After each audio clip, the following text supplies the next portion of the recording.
되신 구세주 예수, 백성들아 사랑을 전하세.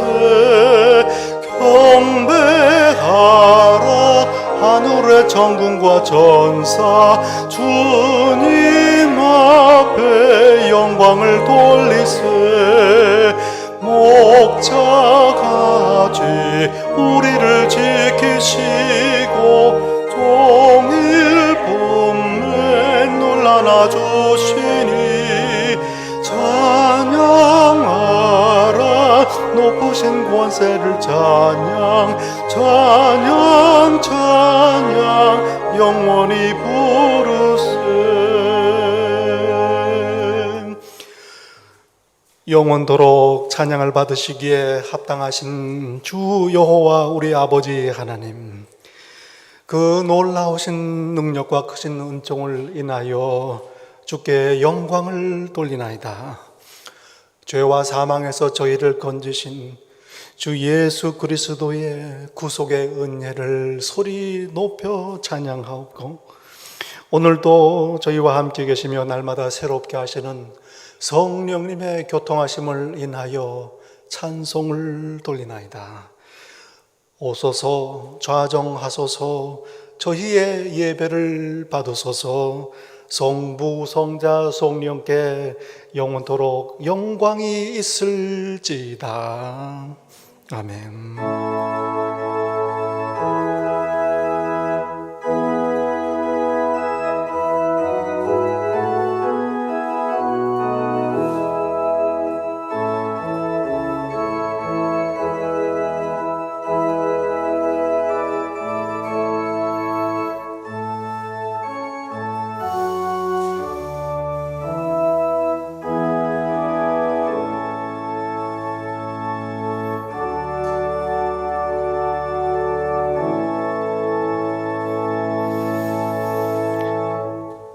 믿음은 바라는 것들의 실상이요 보이지 않는 것들의 증거니, 내가 만일 내 입으로 예수를 주로 시인하며 또 하나님께 그를 죽은 자 가운데 살리신 것을 내 마음에 믿으면 구원을 얻으리라. 사람이 마음으로 믿어 의에 이르고 입으로 시인하여 구원에 이르느니라. 하나님은 영이시니 예배하는 자가 영과 진리로 예배할지니라. 아멘.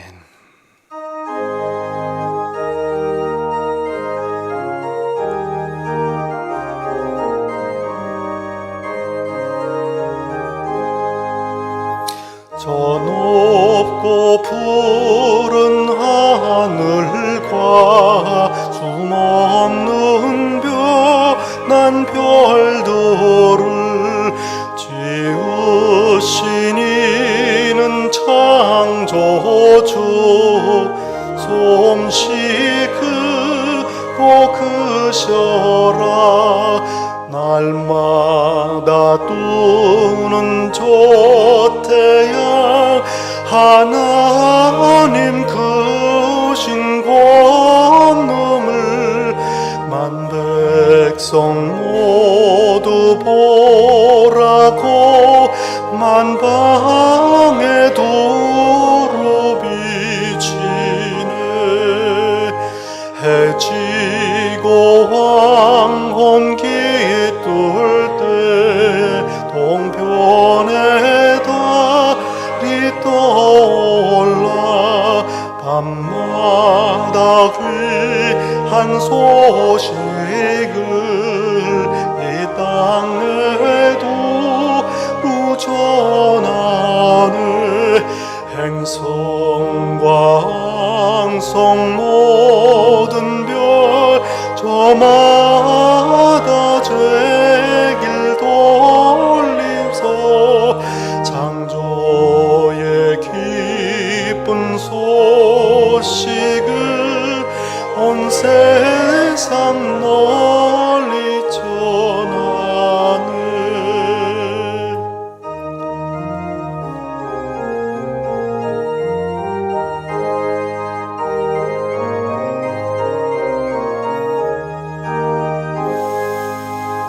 엄숙한 침묵 속에서 못별이 죄길 따르며 지구를 싸고 돌 때에 들리는 소리 없어도 내 마음 귀가 열리며 그 말씀 밝게 들리네. 우리를 지어내신 주 대주제 성부 하나님.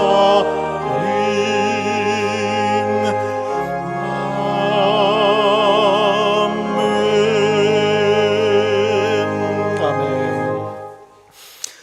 여호와여, 나의 영혼이 주를 우러러 보나이다.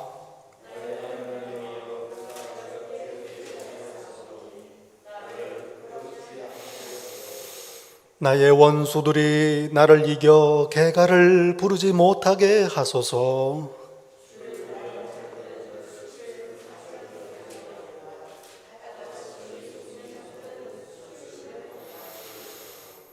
여호와의 주의 도를 내게 보이시고 주의 길을 내게 가르치소서.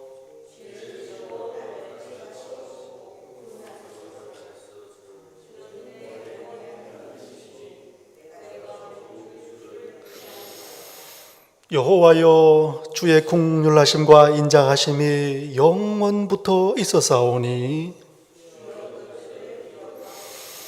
여호와여, 내 젊은 시절의 죄와 허물을 기억하지 마시고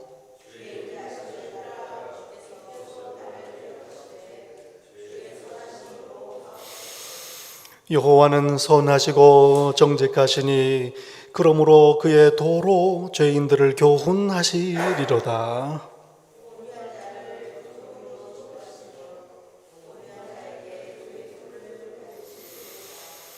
여호와의 모든 길은 그의 언약과 증거를 지키는 자에게 인자와 진리로다.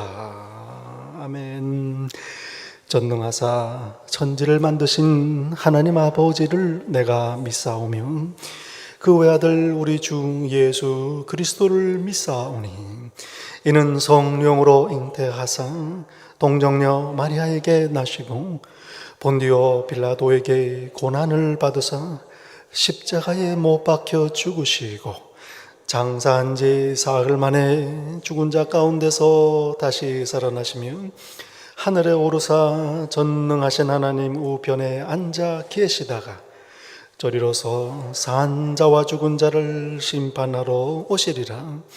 성령을 믿사오며 거룩한 공회와 성도가 서로 교통하는 것과 죄를 사하여 주시는 것과 몸이 다시 사는 것과 영원히 사는 것을 믿사옵나이다. 아멘. 자리에 앉으십니다.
여호와께 돌아오라.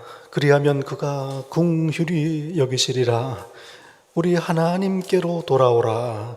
그가 너그럽게 용서하시리라. 자비와 공률에 풍성하신 사랑의 아버지 하나님, 감사합니다. 거룩한 주일 맞이하여 겸손히 하나님 당신 앞에 엎드려 예배드리며 감사의 고백을 드립니다. 함께 하시고 보호하시며 필요를 채우시고 모든 일을 합력하여 선을 이루신 그 크신 능력과 사랑을 찬양하며 감사를 드립니다. 간절히 구하오니 이 자리에 감사의 열매를 드리는 당신의 귀한 자녀들, 어느 때나 어느 순간 어느 곳에서든지 그 생각과 말과 행동에 감사가 끊이지 않는 복 있는 자가 되게 하옵소서.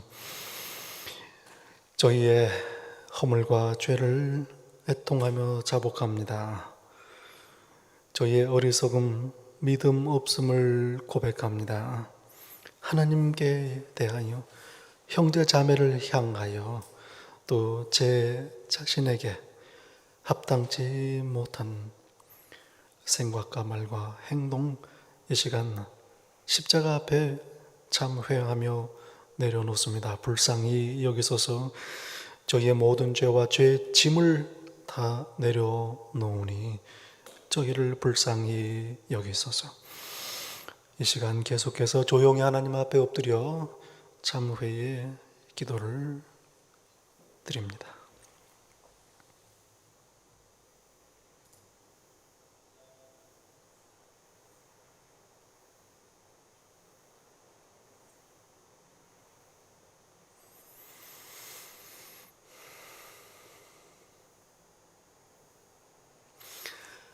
사랑은 여기 있으니 우리가 하나님을 사랑한 것이 아니요 하나님이 우리를 사랑하사 우리 죄를 속하기 위하여 화목제물로 그 아들을 보내셨습니다. 사랑하시는 성도 여러분, 여기에 복된 소식이 있습니다. 그러므로 이제 그리스도 예수 안에 있는 우리에게는 결코 정죄함이 없나니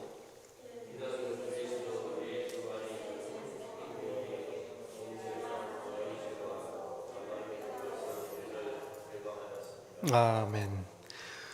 오늘 함께 예배 드리시는 성도 여러분, 예수님 이름으로 환영하고 축복합니다. 우리 서로 반갑게 돌아보시면서 인사 나누실 때 오늘 예배 참 잘 오셨습니다. 서로 인사 나누시기 바랍니다. 오늘 예배 참 잘 오셨습니다. 예배 참 잘 오셨습니다. 이 인사를 안 할 수가 없네요. 얼굴만 봐도 은혜가 됩니다. 우리 서로 인사하시기 바랍니다.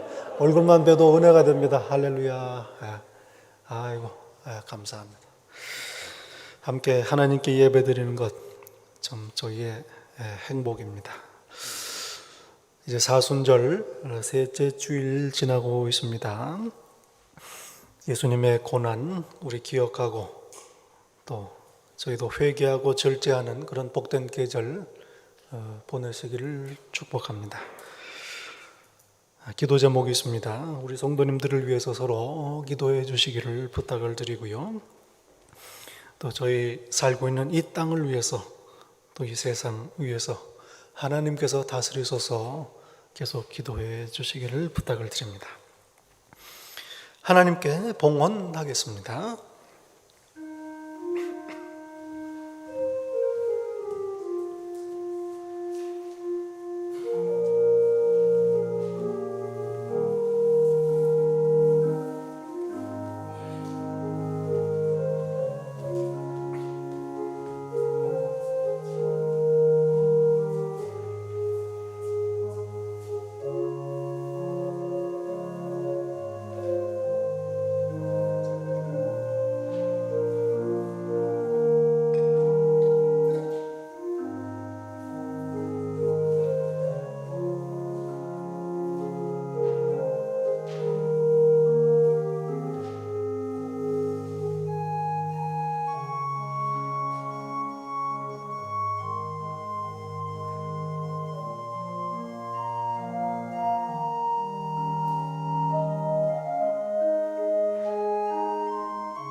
만복의 근원이신 참 좋으신 아버지 하나님 감사합니다.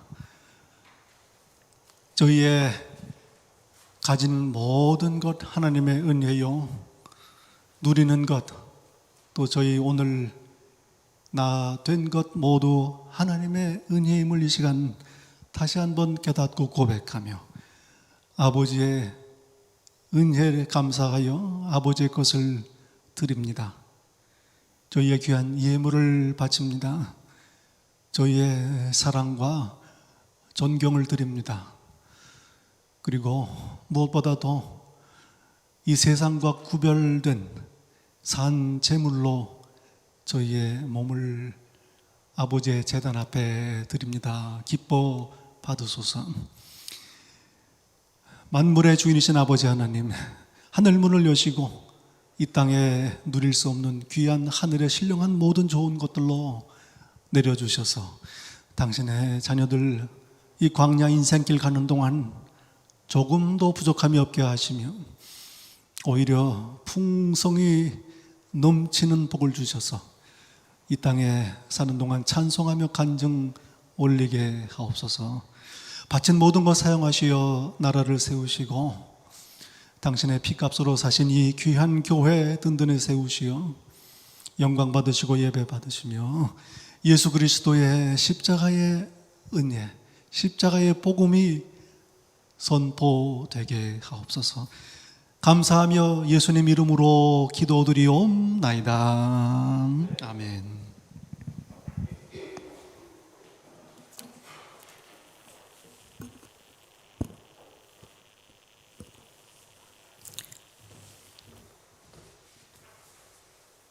다 같이 기도드리겠습니다. 사랑이 많으시고 언제나 우리를 눈동자같이 지켜주시는 하나님 아버지, 지난 여세 동안 세상 속에 살다가 이 거룩한 날에 주님 전으로 불러주시고 찬양과 경배를 드리게 해주시는 은혜 감사와 영광을 올려드립니다. 주님을 위한 이 귀한 전을 예배해 주신 은혜 또한 감사드립니다. 저희는 감히 하나님 앞에 나올 수 없는 이들을 고백합니다.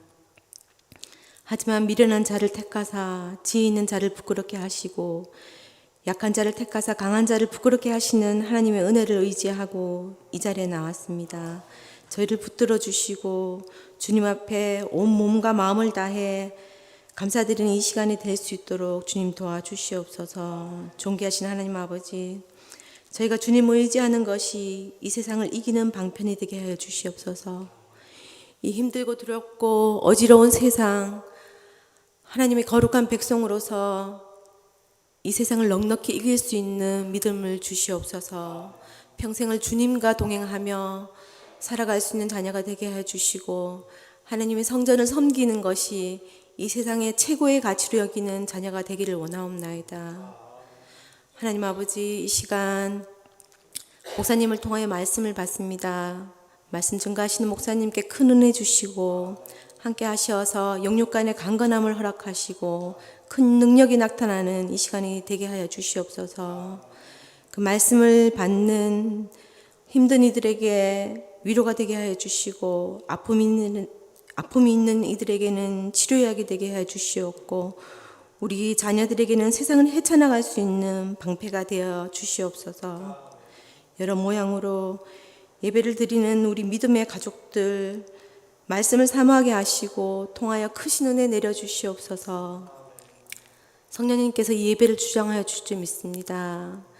하나님이 기뻐하시는 이 예배가 될 수 있도록 주님 붙들어 주시옵소서. 이 시간 예배를 돕는 모든 손길마다 축복하여 주시옵소서.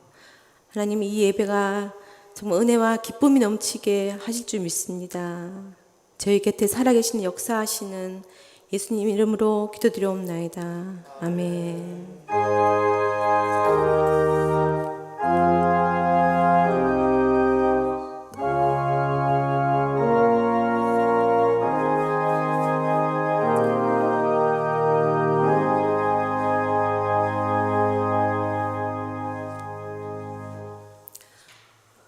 오늘 저희들에게 주시는 말씀, 하나님의 말씀, 구약 성경 시편 말씀입니다. 시편 19편 1절부터 14절까지 말씀입니다.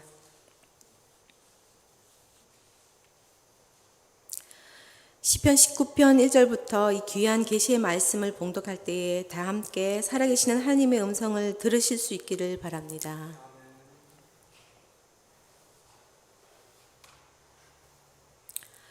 하늘이 하나님의 영광을 선포하고 궁창이 그의 손으로 하신 일을 나타내는도다. 날은 날에게 말하고 밤은 밤에게 지식을 전하니 언어도 없고 말씀도 없으며 들리는 소리도 없으나 그의 소리가 온 땅에 통하고 그의 말씀이 세상 끝까지 이르도다. 하나님이 해를 위하여 하늘에 장막을 베푸셨도다. 해는 그의 신방에서 나오는 신랑과 같고 그의 길을 달리는 기뻐하는 장사 같아서 하늘 이 끝에서 나와서 하늘 저 끝까지 운행하며 그의 열기에서 피할 자가 없도다. 여호와의 율법은 완전하여 영혼을 소성시키며 여호와의 증거는 확실하여 우둔한 자를 지혜롭게 하며 여호와의 교훈은 정직하여 마음을 기쁘게 하고 여호와의 계명은 순결하여 눈을 밝게 하시도다. 여호와를 경외하는 도는 정결하여 영혼까지 이르고 여호와의 법도 진실하여 다 의로우니 금 곧 많은 순금보다 더 사모할 것이며 꿀과 송이꿀보다 더 달도다. 또 주의 종이 이것으로 경고를 받고 이것을 지킴으로 상이 크니이다. 자기 허물을 능히 깨달을 자 누구요? 나를 숨은 허물에서 벗어나게 하소서. 또 주의 종에게 고의로 죄를 짓지 말게 하사 그 죄가 나를 주장하지 못하게 하소서. 그리하면 내가 정직하여 큰 죄가에서 벗어나겠나이다. 나의 반석이시요 나의 구속자이신 여호와여, 내 입의 말과 마음의 묵상이 주님 앞에 연락되기를 원하나이다. 하나님의 말씀입니다. 아멘.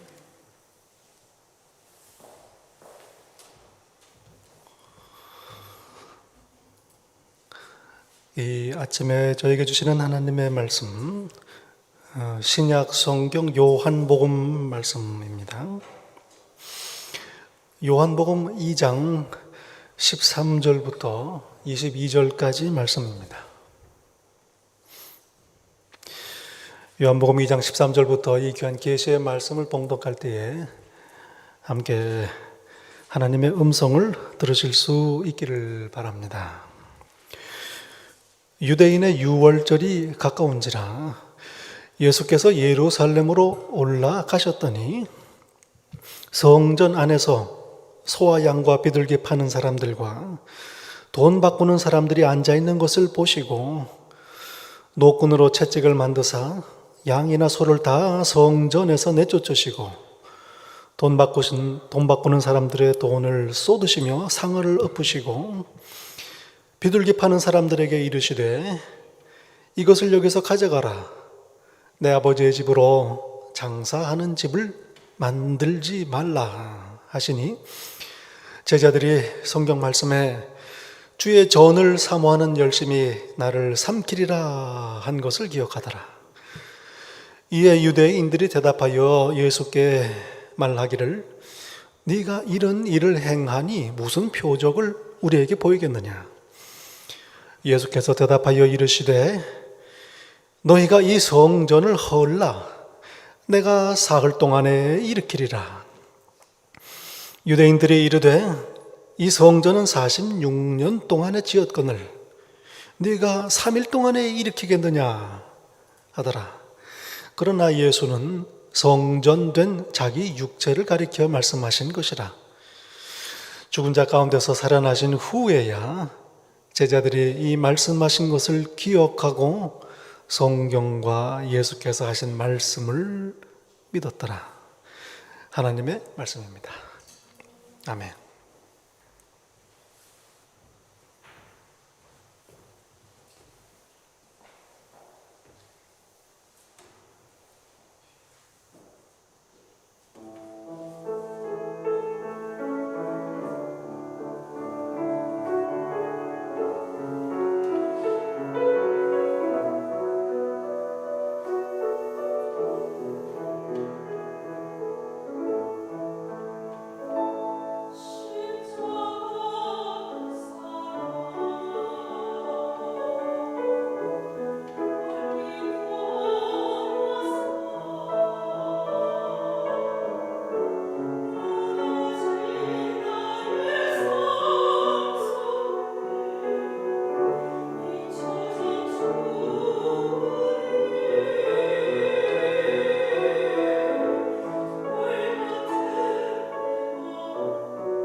귀한 특별 찬송 참 감사를 드립니다.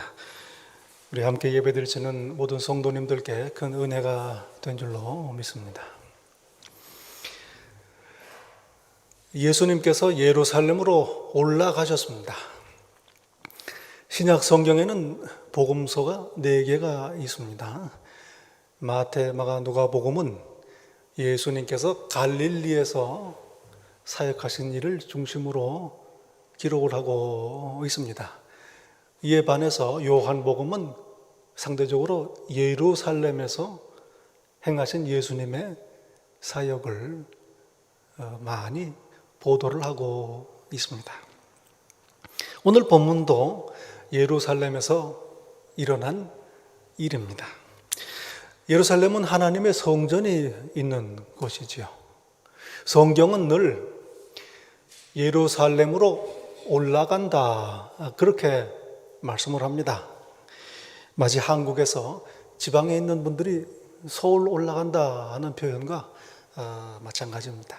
물론 예루살렘은 700m가 넘는 그런 산지에 위치하고 있기는 합니다만은 이스라엘에서 가장 중요한 곳이기 때문에 예루살렘으로 올라간다 그렇게 말을 합니다. 성전이 있기 때문입니다. 오늘 본문에 6월절을 맞이하여 예수께서 예루살렘으로 올라가셨다. 13절에 유대인의 6월절이다 이렇게 표현을 합니다. 유대인 말고 6월절이 없습니다. 그런데 굳이 유대인의 6월절이라 말씀하는 것은 이 요한복음이 이방인들을 위해서 쓰여진 책이다 하는 걸 말씀을 합니다. 예수님께서는 30살쯤 되셔서 사역을 시작을 하십니다. 세례를 받으시고 사람들 앞에 나오셔서 사역을 시작하십니다. 십자가를 지시기까지 예수님의 생애를 우리는 공생애다, 공생애라고 이렇게 부릅니다. Public Ministry 이렇게 부릅니다. 사람들 앞에 나서서 사역을 하신 삶이다 이 말이죠. 우리는 보통 예수님께서 공생애를 3년 동안 하셨다 그렇게 알고 있습니다. 마태, 마가, 누가복음을 보면 1년 만에 이야기가 끝납니다. 그러나 요한복음 덕분에 저희는 예수님의 공생애가 3년이라는 걸 알게 됩니다. 예수님께서 6월절에 성전에 올라가신 게 3번이 기록이 되어 있기 때문입니다. 1년에 한 번 있는 명절이니 3번 올라가셨으면 최소한 3년을 계신 거다 이 말입니다.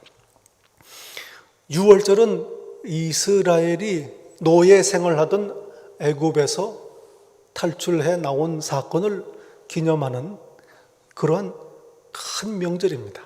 마치 미국의 독립기념일과도 같은 날입니다.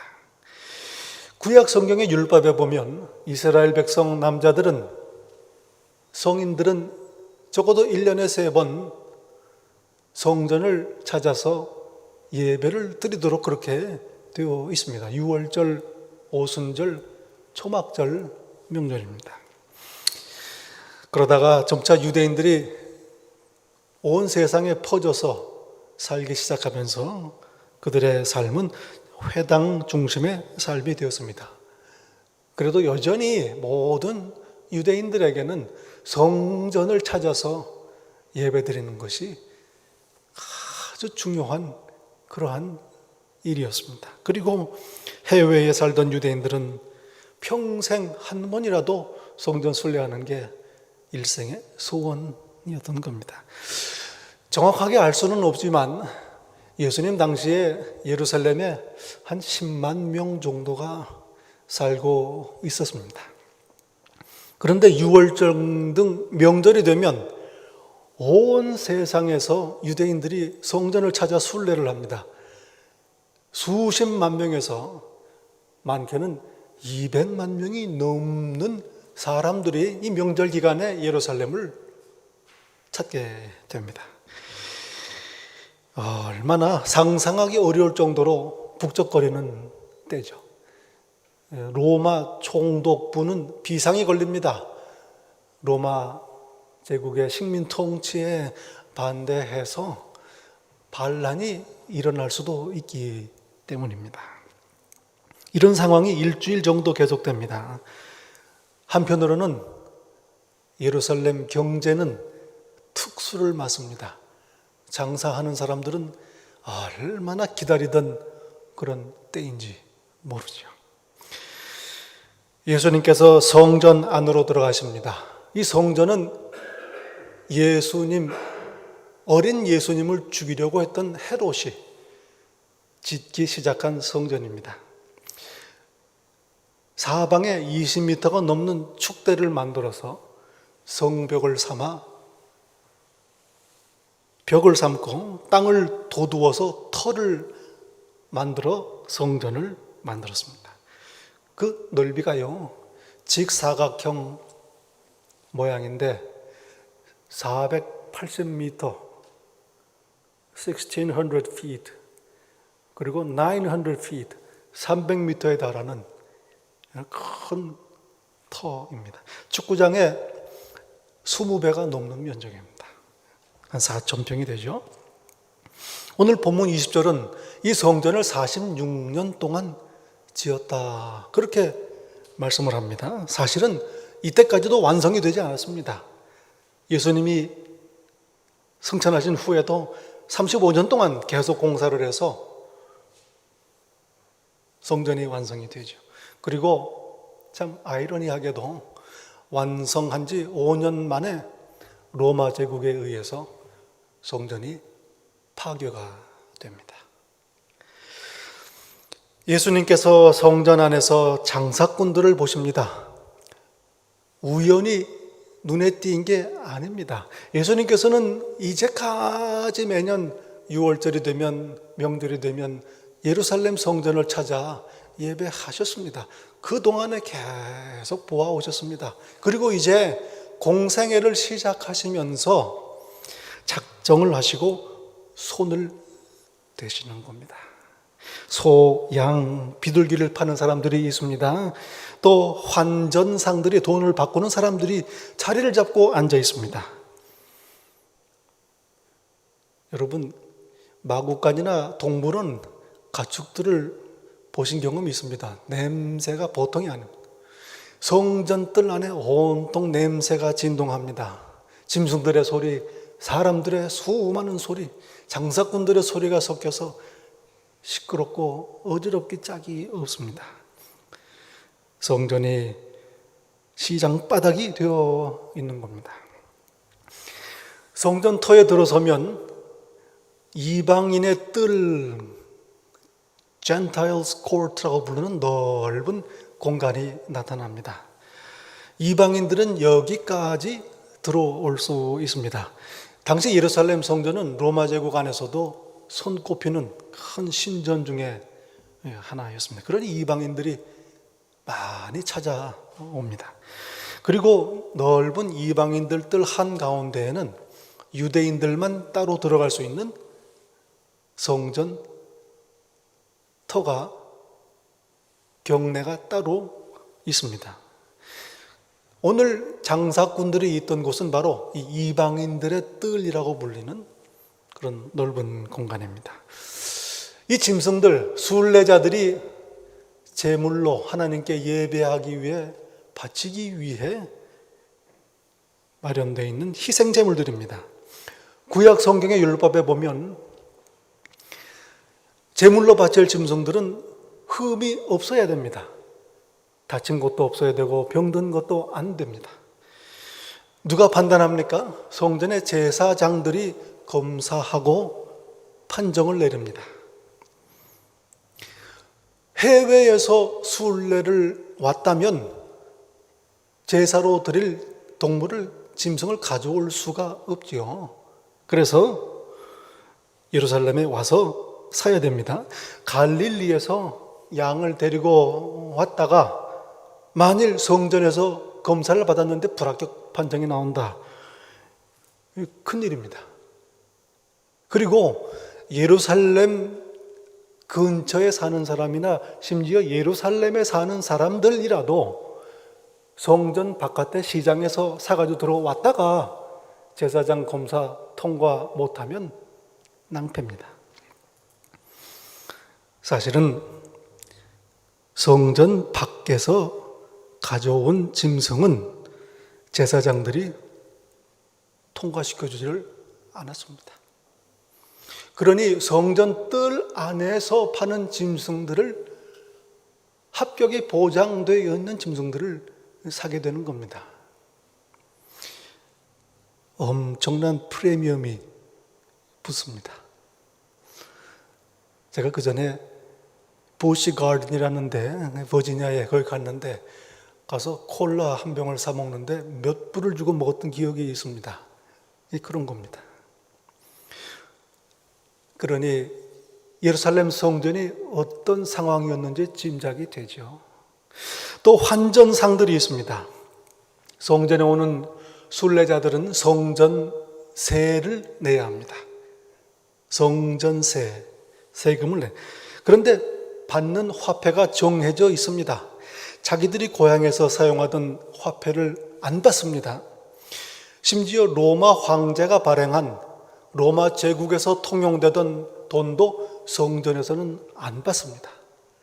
성전 세겔이라고 부르는 그 돈만 받습니다. 그러니 순례자들이 와서 그 돈을 바꿔서 내는 겁니다. 마치 성전에서만 사용되는 토큰과도 같은 겁니다. 그래서 성전뜰에서 돈을 바꿔야 하는 거죠. 환전 수수료가 엄청납니다. 이 역시 어떤 상황인지 짐작이 가죠. 물론 성전 뜰 안에서 장사하고 돈을 바꿔주려면 돈을 많이 버는데 그 대신 성전에 엄청난 돈을 내야 합니다. 제사장들에게 엄청난 돈을 내고 장사를 할 수 있습니다. 그러니 장사꾼들은 순례자들에게 바가지를 씌울 수밖에 없는 겁니다. 이 상황을 한마디로 말하면 성전 안에 다 도둑놈들이다. 제 말씀이 아니고 예수님의 말씀입니다. 그들이 만민이 기도하는 집, 내 아버지의 집을 강도의 소굴로 만들었다 책망하십니다.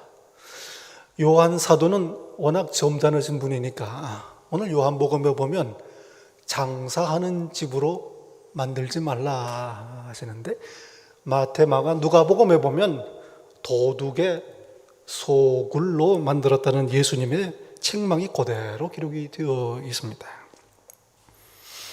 예수님께서 그저 밧줄 하나를 가지고 채찍을 만드셔서 소와 양들을 성전 밖으로 쫓아내십니다. 이게 놀라운 일 아닙니까? 어떻게 그렇게 하실 수 있었을까? 장사꾼들은 짐승들 잡으려고 따라서 같이 나가죠. 비둘기 파는 사람들에게는 들고 성전 밖으로 나가라고 호통을 치십니다. 성전 뜰에서, 성전 안에서 짐승들을 팔지 말라 이 말씀입니다. 그리고 환전상들이 펴놓은 테이블을 엎어버립니다. 이 환전하는 일 하지 말라 이 얘기입니다. 내 아버지의 집을, 만민이 기도하는 집을 장사하는 집으로 만들지 말라 분명히 말씀하십니다. 여러분 어떻습니까? 짐승 파는 일 바로 성전에서 팔면 순례자들 돕는 일 아닙니까? 또 돈을 바꿔주는 일 필요한 일 아닌가요? 너무 바가지를 씌우는 게 문제지 적당히 남겨서 양심적으로 장사해라. 예수님께서 이렇게 말씀하실 수도 있습니다. 제사장들이 성전이 좀 잘 관리해라. 이렇게 권고하실 수도 있습니다. 그러나 그렇게 해서 될 일 같았다면 예수님 오시기 오래전에 다 고쳐졌겠지요. 쉽게 말해서 성전 문 밖에서만 장사해도 되는 겁니다. 그러면 무슨 문제가 있느냐? 로마 총독부가 관할을 해서 로마 총독부에서 세금도 걷고 감독을 하게 됩니다. 그렇게 하지 않게 하기 위해서 제사장들은 성전 안에서 경내에서 장사를 하게 하는 겁니다. 전적인 권한을 제사장들이 가지고 있기 때문입니다. 현실적으로 할 수 없지 않은가? 사람 사는 게 다 그렇지. 성전에서 제사는 드려야 하고 짐승도 필요하고 다소 부정이 있더라도 할 수 없지 않은가? 물이 너무 맑으면 물고기가 안 산다고. 그러니 적절한 선에서 타협해서 성전 제사는 계속 드려야 하지 않겠는가? 그런데 짐승을 쫓아내고 돈 바꾸는 일을 하지 말라 하시면 그건 제사 드리지 말라는 얘기인가? 성전 문을 닫으라는 이야기인가? 이렇게 되는 겁니다. 아마도 당시에 그래도 신앙적으로 양심이 있는 사람들, 예수님의 뜻을 이해한 사람들도 이렇게 생각했을 겁니다. 그리고 이 오늘 본문을 읽는 많은 오늘 교회의 성도들 중에서도 그렇게 생각하시는 분들이 있을 겁니다. 이제 성전 권력자들은 예수님께 따집니다. 무슨 자격으로, 그대는 무슨 권한으로 이런 일들을 하는가? 자격을 증명하라 이 얘기가 아니고 하지 말라 그 얘기입니다. 예수님께서 대답을 합니다.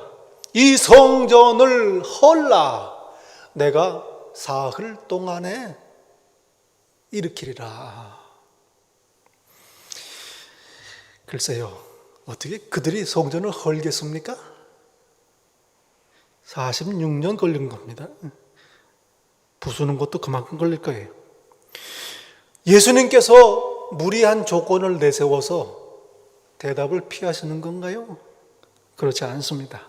오늘 성경 말씀대로 예수님께서는 성전된 자기의 육체를 가리켜 말씀하십니다. 너희가 나를 죽일 거다. 나는 3일 만에 다시 살아나리라. 이게 바로 내가 너희에게 보일 표적이다. 요나의 표적이다. 이 말씀입니다. 그러나 동시에 예수님께서는 이 성전은 더 이상 필요 없다고 선언하시는 겁니다. 성전 폐쇄를 선포하시는 일입니다.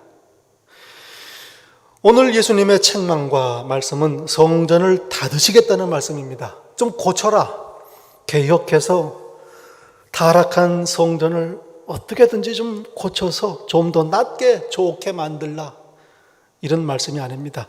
내가 이 성전을 없애겠다는 하나님의 메시지를 선포하는 겁니다. 말씀대로 됩니다.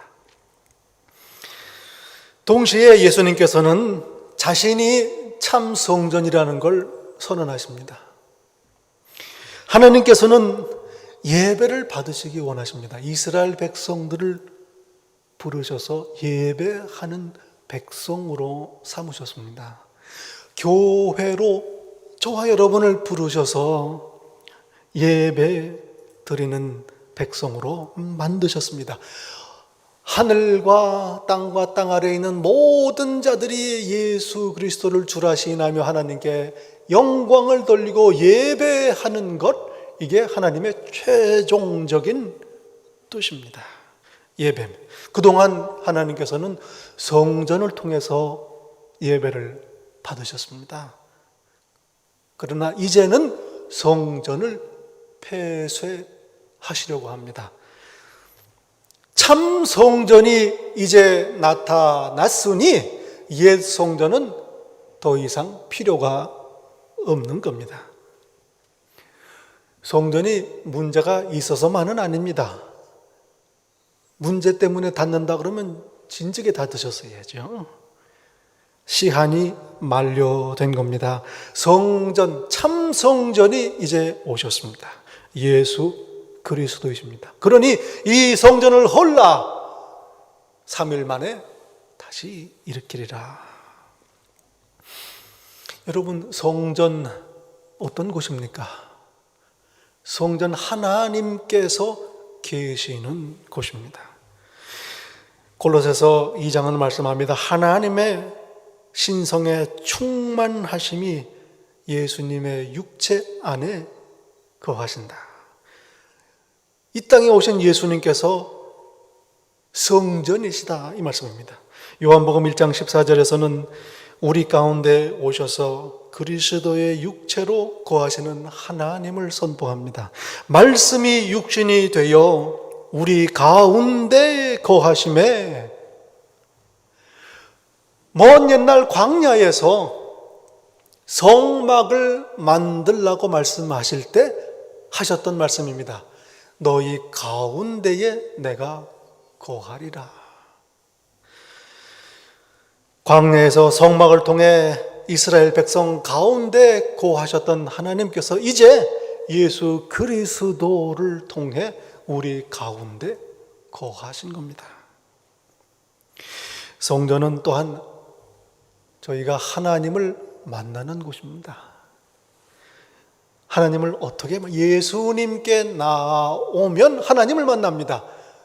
아버지께로 오는 유일한 길이시기 때문입니다. 그리고 예수님께서 하나님이시기 때문입니다. 성전은 또한 하나님을 예배하는 곳입니다. 참 대제사장이신 예수 그리스도를 통해 하나님을 예배합니다. 또한 죄 사함을 받는 곳입니다.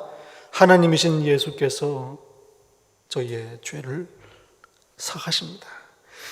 그러므로 예수님을 모시면 교회는 성전입니다. 두세 사람이 모여도 예수님을 모시면 성전입니다. 한 사람 한 사람 믿는 사람이 예수님을 모시면 그 사람의 몸이 성전입니다.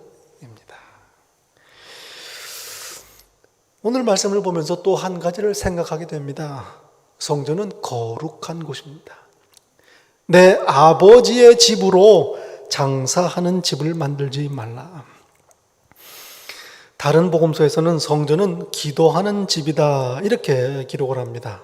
기도하는 집이니 장사하는 집으로 만들지 말라. 왜? 기도도 하고 장사도 하면 안 됩니까? 장사하면 기도가 안 된다는 말씀입니까? 기도하면 장사를 못 한다는 얘기입니까? 그런 말씀이 아닙니다. 경계를 말씀을 하는 겁니다. 성전은 구별된 곳이다, 이야기입니다. 구별된 것, 이걸 거룩이라고 말합니다. 거룩. 용도가 따로 정해져 있다 하는 얘기입니다. 성경 말씀을 준비하면서 그런 생각이 들어요. 예를 들면 우리 교회에 성찬 테이블, 성찬하도록 되어 있습니다. 그런데 교회에 모여서 함께 친교하고 청소하고 하다가 저기다가 짜장면 시켜서 올려놓고 먹으면 어떻게 되겠는가? 그럴 수도 있습니다. 그런데 그렇게 하지 말라는 거예요. 왜냐하면 구별된 거기 때문에. 그게 거룩입니다. 하나님께서 용도를, 성전은 만민이 기도하는 집이다. 그리고 오늘 하나님이신 예수님께서 말씀하십니다. 성전은 장사하는 곳이 아니다. 장사하는 곳은 성전밖에 따로 있다. 그러니 성전에서 장사하지 말라. 장사가 뭔가 전 잘 모릅니다. 여러분 더 잘 아시겠죠. 돈 받고 물건 팔면 장사입니다.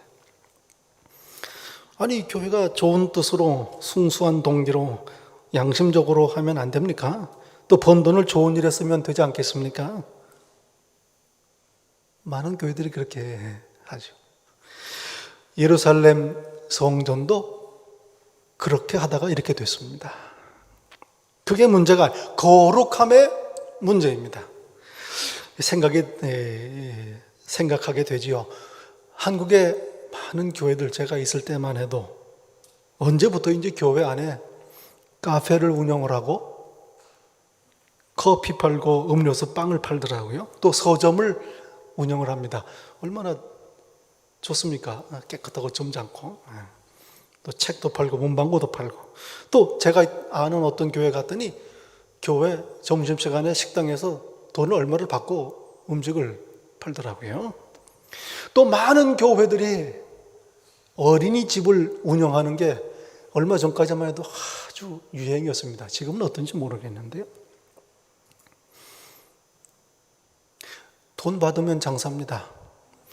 많이 받든 적자를 내든 수익을 선교비로 쓰든 돈 받고 하면 장사입니다. 예수님이 말씀하십니다. 내 아버지의 집을 장사하는 집으로 만들지 말라.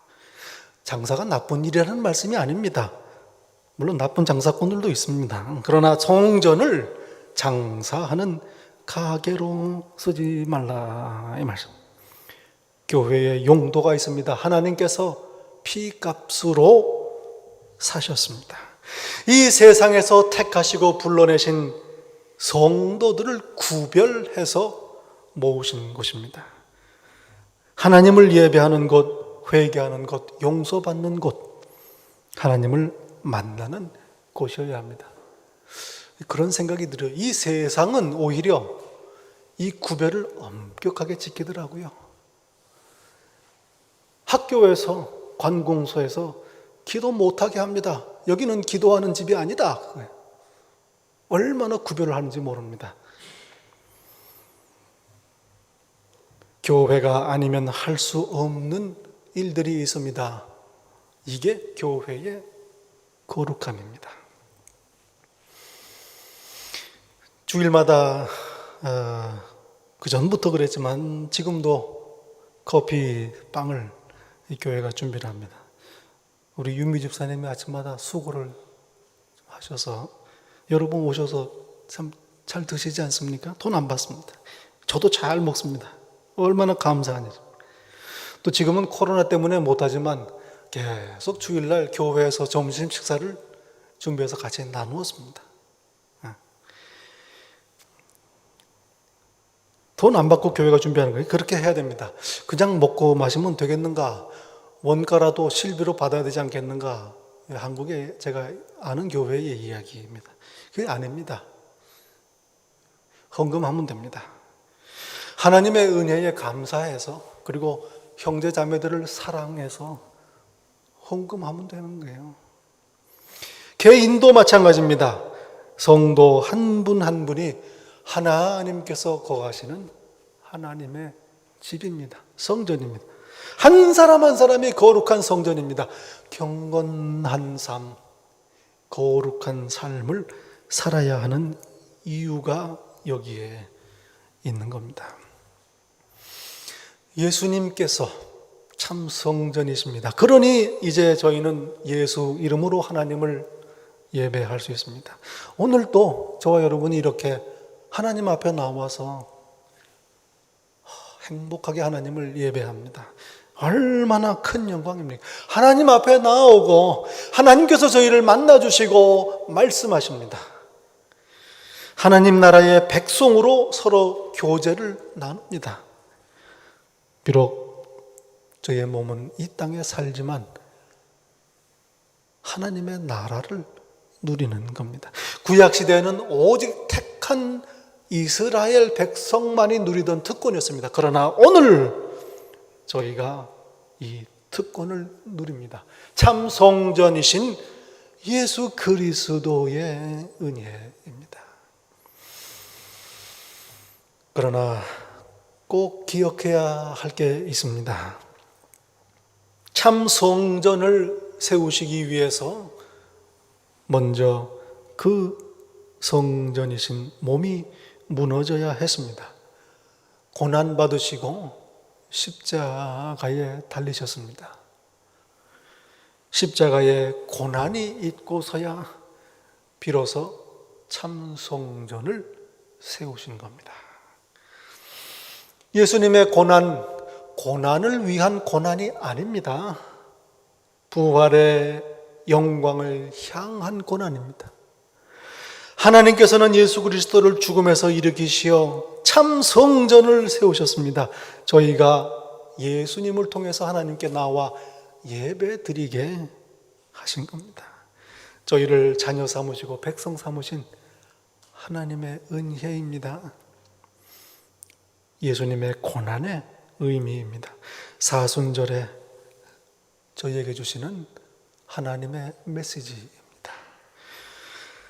참 성전 되시기 위해 십자가의 고난을 순종하신 예수 그리스도의 은혜, 그리고 참 성전을 저희에게 주시기 위해 외아들을 십자가에 내어주신 하나님의 사랑입니다.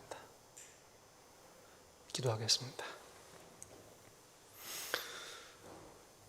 참으로 감사합니다.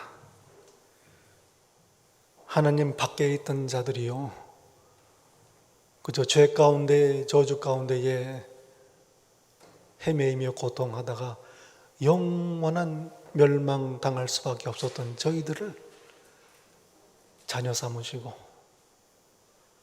백성이라 부르시며 만나주시고 말씀하시고 예배 받으시니 감사합니다. 참 성전이신 예수 그리스도 그 안에 거하게 하옵소서. 그리하여 예배하는 백성 되게 하옵소서. 예수님 이름으로 기도하옵나이다. 아멘.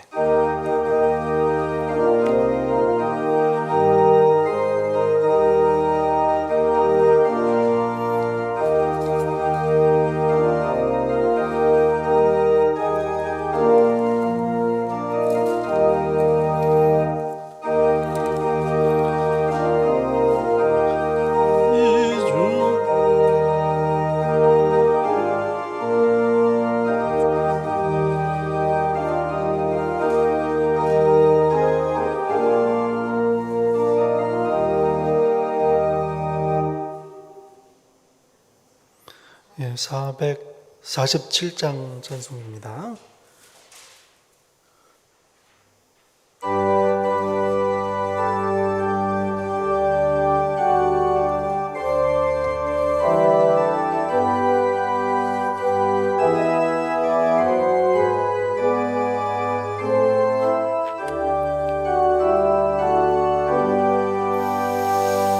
이 세상 끝날까지 주 섬겨 살리니 내 친구 되신 주여 늘 함께 하소서. 주 나와 함께 하면 전쟁도 겁없고 주 나를 인도하면 늘 안심하리라. 나 주를 따를 때에 주 약속하신 그 영광 중에 모두 이루어 주소서.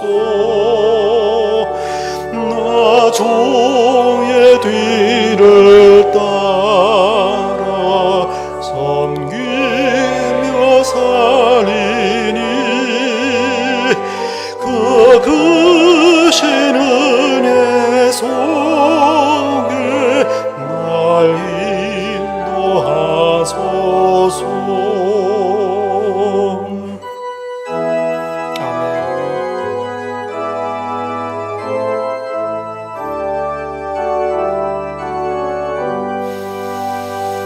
이 세상 연과 시험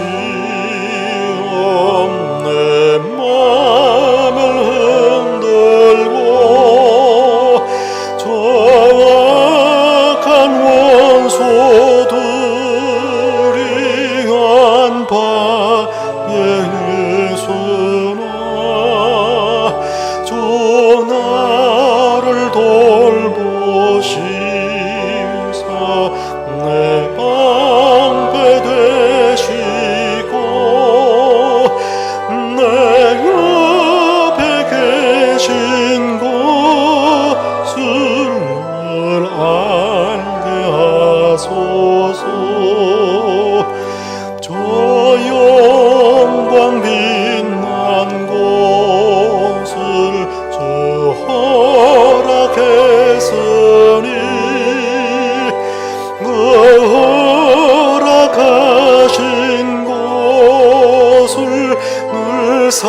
사모합니다.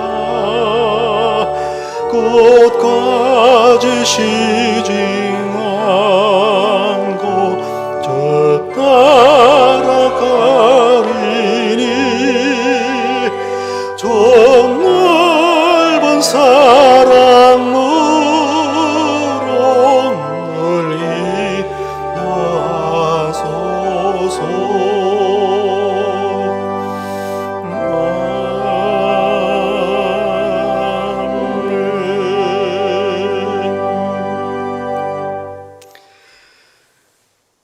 참 성전이신 예수 그리스도 안에서 우리 교회가 거룩한 하나님의 성전으로 하나님을 기쁘시게 하며 또한 내 몸이 거룩한 하나님의 성전으로 구별되고 경건하게 살기를 다짐하고 소망하는 이 자리에 머릿속인 당신의 자녀 한 사람 한 사람 머리 위에 우리 주 예수 그리스도의 은혜와 아버지 하나님의 사랑과 성령님의 교통하심이 이 세상 끝날까지 늘 함께 있을지이다. 아멘.